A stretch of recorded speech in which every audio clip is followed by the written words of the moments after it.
TRS party Telangana अवाम के दिलों की धड़कन। निज़ामाबाद में पार्टी ऑफिस के संग बुनियाद तकरीब से रुकन कौंसल कविता का खिताब। टीआरएस पार्टी तेलंगाना अवाम के दिलों की धड़कन है और अपने क़याम के बाद से ही रियासत की अवाम की उमंगों को पूरा करने और इनके मसाइल को यकसुई के लिए जद्दोजहद में जुटी है।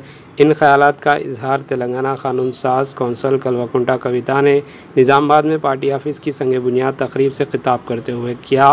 कविता ने कहा कि तेलंगाना की आवाम ने टीआरएस पार्टी की वो बेहतर कारकर्दगी को देखते हुए इन्हें 2 मरतबा इख्तिदार में लाया और पार्टी तेलंगाना को हर एतबार से मुल्क भर में सरफहरिस्त मुकाम दिलाने की कोशिश है।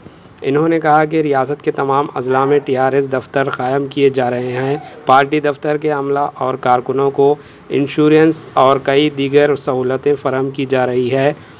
कविता ने मज़ीद कहा कि टीआरएस पार्टी मुल्क की एक मजबूत तरीन इलाकाई जमात के तौर पर उभरी है।